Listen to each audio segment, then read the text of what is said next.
Selamat sore ibu semuanya. Selamat sore, Pak. Ya, kita kembali berkumpul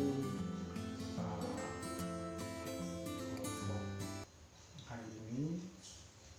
Dalam pertemuan hari ini kita akan belajar tentang bagaimana mencegah kekerasan terhadap anak.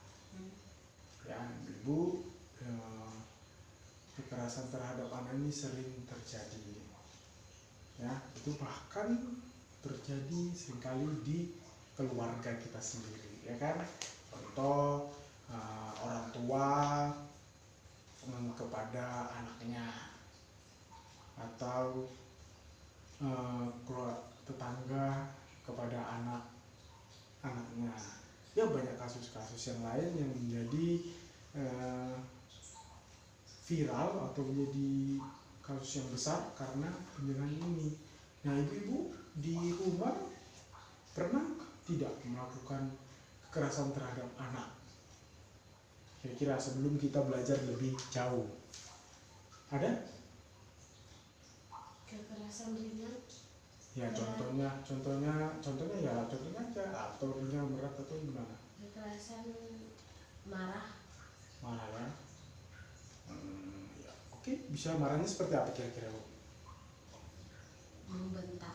Membentak ya, oke.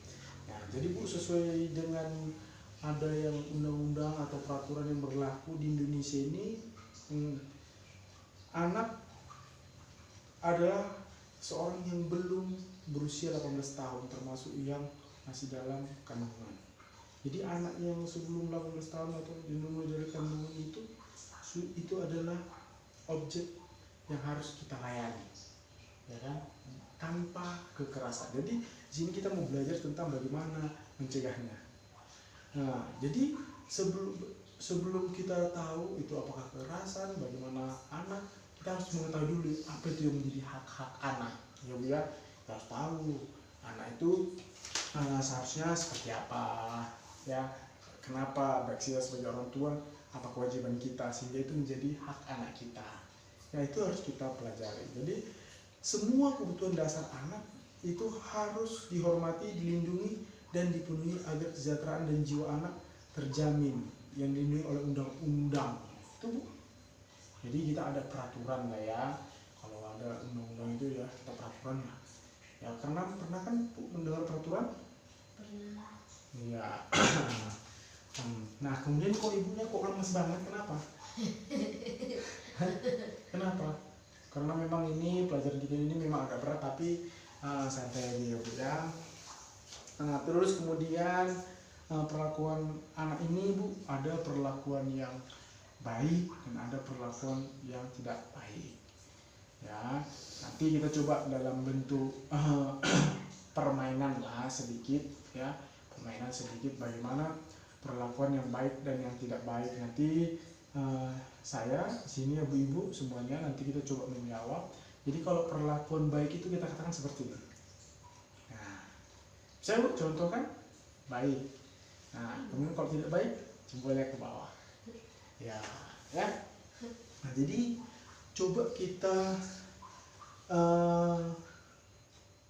lihat, ini ada hak anak, dilindungi agar kesejahteraan anak terjamin, ya kan? Kemudian di sini orang tua sering sekali menjadi kekuatan, ya kan? Karena dengan marahnya. Nah, artinya ini kan anak kita, ya kan? Mau kita cewer, mau kita marahi, yang penting anakku Pak, itu kan hakku, itu anakku. Ada orang lain ikut campur, ya, itu urusanmu. Nah, itu kan sering menjadi seperti itu ya. Nah, jadi kita sebagai orang tua tidak boleh seperti itu. Nah, oke Bu, kita mulai. Nanti ketika saya bilang contoh sesuatu, perlakuan itu baik atau tidak, ya kan? Nah, contoh sekarang memarahi anak. Nah, gini ya Bu ya, tegas Bu gini. Nah, supaya kita nanti setelah dari sini ingat memarahi anak. Menasihati anak. Nah, tapi ini juga menasihati bisa juga ya, menasihati itu bisa jadi marah-marah gitu ya, tetapi ini maksudnya menasihati dengan cara-cara yang baik. Nah kira-kira seperti itu Bu ya. Nah jadi nanti supaya ingat. Nah kemudian perlakuan untuk kekerasan ini sangat akhirnya sering berpengaruh pada hukum, ya kan? Ada undang-undang perlindungan anak. Betul kan? Jadi ini sebenarnya sulit ya. Dalam hukum maksudnya itu jadi dilapor gitu kan. Nah ini hati-hati. Jadi semua orang bisa melaporkan kalau kita melakukan tindakan kekerasan terhadap anak. Maka ibu-ibu yang paling penting adalah bagaimana mencegahnya. Kita ini harus belajar, ya kan? Tadi kan kita anak itu kebutuhan gizinya, ya kan? Sekolah itu kebutuhan hak anak. Nah, itu harus kita penuhi. Kebutuhannya untuk mendapatkan perhatian juga itu adalah kebutuhan dari anak. Nah jadi kita sebagai orang tua harus mengetahui hak kita, hak anak kita, ya kira-kira seperti itu. Nah pelaksanaan seperti berimplikasi hukum akhirnya ada tindakan atau perlakuan salah harus terus diupayakan semaksimal sehingga tumbuh kembang anak itu secara psikologis. Nah jadi akan berkembang secara psikologis, dia akan baik gitu ya. Jadi bagaimana kita cara mendidik, bagaimana kita memperlakukan anak itu akan sangat berpengaruh terhadap pertumbuhannya termasuk psikologisnya. Nah, jadi anak itu akan berpengaruh psikologisnya ini maksudnya ya Bu ya, nanti apakah anak jadi pemurung, pemarah, membandel dan sebagainya itu tergantung cara kita. Maka cara kita untuk mencegah kekerasan itu adalah dengan cara mengetahui hak-hak anak itu dan mengetahui cara mendidik anak itu. Nah gitu. Nah jenis-jenis perlakuan salah atau buruk ini yang pertama adalah kekerasan, ya kan? Kekerasan tadi ada kekerasan ini dibagi lagi Bu, ada kekerasan fisik, terus kemudian kekerasan psikis atau kejiwaan dan kekerasan seksual. Nah jadi kalau contoh tadi kalau ibu yang marah tadi itu kira-kira kekerasan apa itu? Kekerasan Fisik, psikis, atau kejiwaan atau seksual? kejiwaan. Iya Bu ya, psikis lah ya. Kalau memukul? Fisik. Kekerasan fisik. Iya, kalau mencolek-colek? Fisik juga. Mencolek bagian tubuh yang tidak semestinya? Oh ya, kekerasan seksual. Nah ya kira-kira seperti itu ya Bu ya. Misalnya kekerasan fisik itu memukul tidak boleh, nanti akan berimplikasi kepada hukum bisa ya kan. Nah, kemudian jiwanya tadi itu kan itu dari secara psikologis anak bisa merasa tertekan karena terus dimarahi, terus dianggap salah oleh ibunya, oleh orang tuanya, oleh bapaknya. Jadi itu menjadi kendala tersendiri gitu ya Bu ya. Nah kemudian ada lagi eksploitasi. Eksploitasi ini kalau di bahasa sederhana kan apa ya, membuat atau mengambil tenaga anak untuk keuntungannya. Nah ini untuk keuntungannya, misalnya ya eksploitasi, misalnya anak disuruh mengemis, ya kan, anak disuruh bekerja padahal masih belum usia bekerja, ya harus bersekolah dan sebagainya. Biasanya memang ini karena kondisi ekonomi yang begitu sulit. Begitu ya Bu ya. Oke Bu. Ibu pernah lihat contoh anak yang dieksploitasi atau tetangga mungkin atau apa? Banyak Pak di lampu merah. Ya contohnya gimana Bu? Mereka mengemis, meminta sedekah. Kan suaranya Bu. Mereka Pak di lampu merah minta mengemis sama orang yang berlalu lalang gitu loh Pak. Oh iya gitu ya Bu ya. Nah, kemudian ada lagi penelantaran. Penelantaran ini diterlantarkan lah kira-kira gitu ya, dibiarkan tidak dipenuhi hak-hak anaknya. Ini juga termasuk kekerasan terhadap anak. Nah ya, kemudian pembahayaan ini ya mungkin adalah ketika dilakukan perlakuan jadi membahayakan anak itu ya, mengunjung anaknya dan sebagainya itu ya, nah, memarahi dan sebagainya itu juga bisa membahayakan anak. Dan kemudian atau ya mempekerjakan sehingga yang berisiko tinggi. Contohnya seperti itu ya Bu-ibu ya. Nah, terus kekerasan fisik itu secara pengertian adalah perbuatan yang dilakukan oleh seseorang mengakibatkan rasa sakit, jatuh sakit atau luka pada tubuh. Tadi kita udah contohkan, contohnya dipukul, dia luka, jadi memar misalnya gitu ya. Nah, itu adalah bisa menjadi contoh kekerasan fisik. Nah, kemudian kekerasan psikis adalah perbuatan yang menimbulkan rasa tidak nyaman, ya perasaannya tidak nyaman, jadi pemalu dan seterusnya. Ada setiap perbuatan yang berupa pemaksaan. Nah, itu hubungan seksual ya, dipaksa karena dia nggak mau tapi dipaksa. Nah, ini juga ibu-ibu anak-anak kita harus kita ajari. Iya, kita ajari ya, kita ajari mana-mana bagian tubuh yang tidak layak disentuh oleh orang lain. Ini harus kita ajari. Jadi kita sebagai orang tua harus memberikan pelajaran yang sifatnya mendidik untuk anak kita, dan itu terus kita ingatkan sebagai orang tua. Begitu. Karena tadi apa? Salah satu hak anak adalah mendapatkan perhatian dari orang tuanya. Begitu Bu ya. Nah, ya, jadi ada tindakan-tindakan pencegahan kekerasan terhadap anak. Ini ada beberapa. Contohnya ya Bu ya, memahami tumbuh kembang anak. Kita pahami tumbuh kembangnya dia di usia sekian ini ngapain ya. Nah, di usia sekian ini seperti apa. Kemudian menjadi pendengar yang baik ya, ketika ada sesuatu dari anak kita coba dengar. Kemudian membantu kesulitan anak, sering mengajak anak diskusi, jangan mudah panik jika menghadapi anak atau melawan ya kan. Kalau anaknya udah marah terus panik, kita akhirnya apa? Yang muncul hilang pikiran, munculnya apa?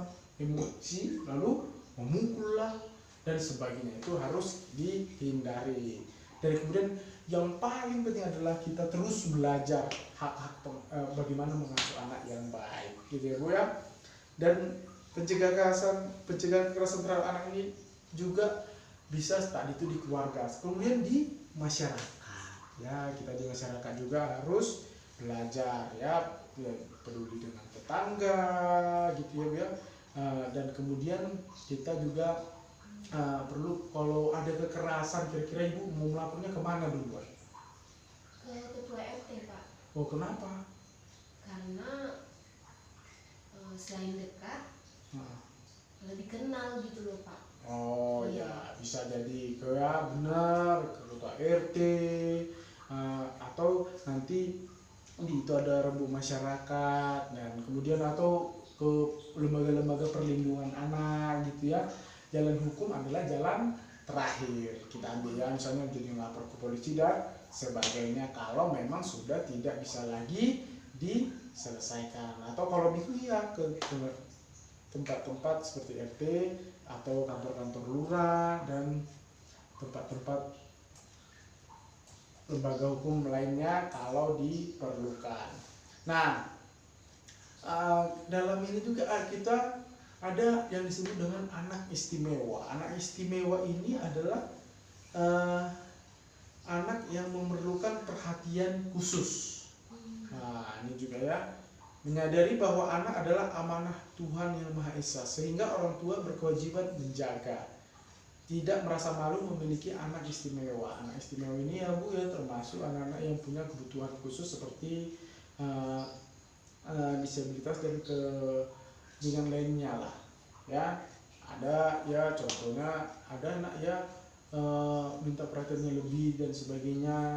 Nah, itu juga kita ini adalah anak-anak istimewa, disabilitas dan sebagainya. Terus kemudian kita diminta untuk memberikan perlindungan hak-hak istimewa ini dan mempercayai anak untuk dapat mandiri melalui dukungan dengan kasih sayang.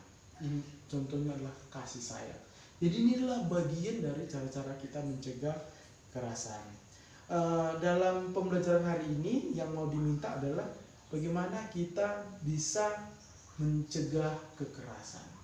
Jadi harus dimulai dari keluarga, baru ke masyarakat.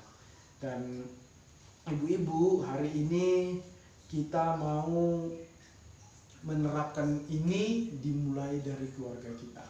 Kita mulai ibu-ibu ya, kita harus tetap memberikan pemahaman atau belajar supaya anak-anak itu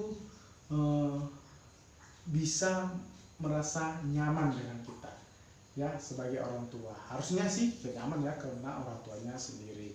Nah, tadi seperti yang saya sampaikan, apabila terjadi tindakan kekerasan pada anak keluarga, maka sebaiknya jangan dibiarkan begitu saja. Sebagai langkah tadi sudah tepat ya ke RT dan sebagainya. Nah, itu adalah cara-cara kita untuk bisa minimal ketika sudah ada tindakan-tindakan kekerasan kepada anak. Gitu ya Bu-ibu ya.